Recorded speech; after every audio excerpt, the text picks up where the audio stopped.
ఢిల్లీ కేంద్రంగా ఏపీ రాజకీయాల్లో కీలక పరిణామాలు చోటు చేసుకుంటూ ఉన్నాయి. జగన్ హయాంలో లిక్కర్ స్కామ్ జరిగిందని గతంలో పురంధేశ్వరి చేసిన ఫిర్యాదుతో ఈ కేసులో ఈడీ విచారణ మొదలైంది. విజయసాయిరెడ్డి, మిథున్ రెడ్డి విషయంలో ఇటీవల పరిణామాలు ఆసక్తికరంగా మారుతున్నాయి.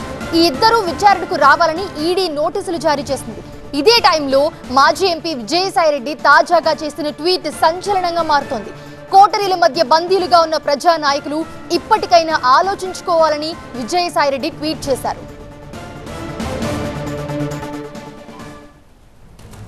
విజయసాయి ట్వీట్ పై స్పందించిన ఏపీ బీజేపీ చీఫ్ మాధవ్ రాష్ట్రంలో అనేక సంచలనాలు రాబోతున్నాయని అన్నారు. గత ప్రభుత్వం లిక్కర్లో అవినీతితో పాటు అనేక అరాచకాలు చేస్తుందని, అక్రమార్కులకు తప్పకుండా శిక్ష పడుతుందన్నారు మాధవ్. ఇంకా అనేక సంచలనాలు త్వరలో రాబోతున్నాయి. ఏదైతే కేవలం లిక్కర్ అనేది ఒక చిన్న మాతృక మాత్రమే, ఇటువంటి అనేక రకాల అరాచకాలు గత ప్రభుత్వం చేయటం జరిగింది.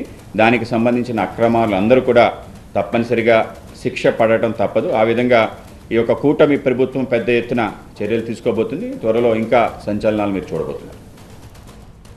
ఏపీ లిక్కర్ కేసులో విజయసాయిరెడ్డి మరిన్ని విషయాలు బయటపెట్టే అవకాశం ఉందని, ఈ కేసులో సూత్రధారులు బయటకొస్తారని మంత్రి సత్యకుమార్ అన్నారు.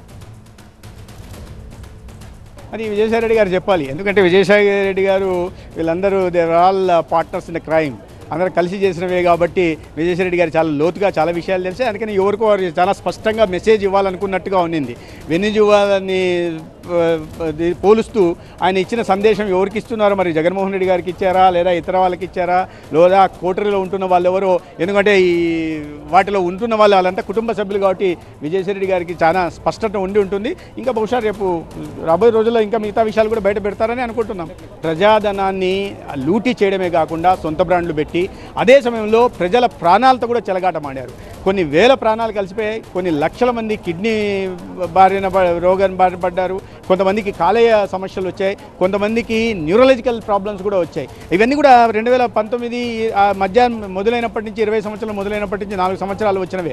ఒకవైపు ప్రజాధనాన్ని లూటీ చేసుకుంటూ సొంత ఖజానాన్ని నింపుకుంటూ, రెండో వైపు ప్రజల ఆరోగ్యంతో కూడా చెలగాటమాడినది క్షమించరాని నేరం. ఇవన్నీ బయటకు వస్తాయి. ఎవరు సూత్రధారులు, పాత్రధారులు అంతా ఇప్పుడు దొరికారు, సూత్రధారులు ఎవరో దొరకాల్సి ఉంది. అవన్నీ కూడా ప్రజల దీంట్లో రేపు రాబోయే రోజుల్లో ఇవన్నీ బయటకు వస్తాయి. విజయసాయిరెడ్డి గారు కూడా అదే విషయాన్ని బయటకు చెప్పే ప్రయత్నం చేశారు. రైట్, ఇదే అంశానికి సంబంధించి మరిన్ని అప్డేట్స్ అందించడానికి మా కరెస్పాండెంట్ వసంత్ అందుబాటులో ఉన్నారు. వసంత్, అసలు ఏం జరుగుతుంది? ఏపీలో చాలా సంచలనాలు బయటపడబోతున్నాయని చెప్తున్నారు. అలాగే విజయసాయిరెడ్డి మరిన్ని విషయాలు బయటపెట్టే అవకాశం ఉందని కూడా చెప్తున్నారు. ఏం జరుగుతోంది? సో ప్రస్తుతం లిక్కర్ స్కామ్ కేసులో వాట్ నెక్స్ట్ అనేది ఆసక్తికరంగా మారింది. ఒకవైపు లిక్కర్ స్కామ్ కేసులో 52 మందిని నిందితులుగా చేర్చగా ఇప్పటికే సిట్ ఈ కేసుని ఎంక్వైరీ చేస్తుంది. 3,500 కోట్ల రూపాయలు ముడుపుల రూపంలో తీసుకుని వాటిని ఎన్నికల కోసం మళ్లించనేది ప్రధానంగా సిట్ ఆరోపిస్తోంది. ఈ కేసులో ఇప్పటికే మిథున్ రెడ్డి అరెస్ట్ కాగా సాయిరెడ్డి కూడా సిట్ ఎదుటి విచారణకు హాజరయ్యారు. ఈ కేసులో ఎదురు కూడా నిందితులుగా ఆరోపణలు కూడా ఎదుర్కొంటున్నారు. ఈ నేపథ్యంలో ఇప్పటికీ కేసుకు సంబంధించి కీలక నిందితులుగా ఉన్నటువంటి A1 రాజకేశ్ రెడ్డి ఎవరైతే ఆరోపణలు ఎదుర్కొంటూ ప్రస్తుతం విజయవాడ జిల్లా జైల్లో రిమాండ్కి ఎదుగున్నారు. ఆయన ఇప్పటికే ఈడీ ప్రశ్నించింది.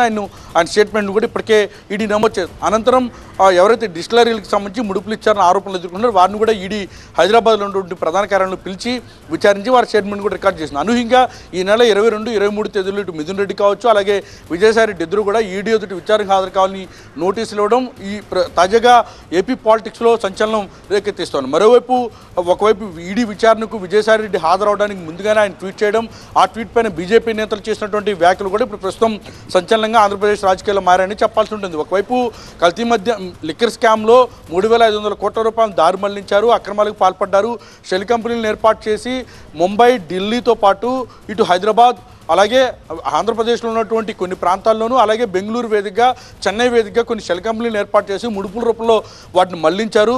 షెల్ కంపెనీలను ఏర్పాటు చేశారని ప్రధానమైనటువంటి ఆరోపణ. ఈ ఆరోపణలో భాగంగానే ఈడీ ఇప్పటికీ ఈ కేసు నమోదు చేసింది. సిట్ చీఫ్గా ఉన్నటువంటి ఎస్వి రాజశేఖర్ బాబుని స్వయంగా ఈడీ అధికారులు వచ్చి కలిశారు. వారి నుంచి కొన్ని వివరాలను సేకరించారు. జిల్లా జైలుకి వెళ్ళి A1 రాజకేశ్ రెడ్డి స్టేట్మెంట్ కూడా రికార్డు చేశారు.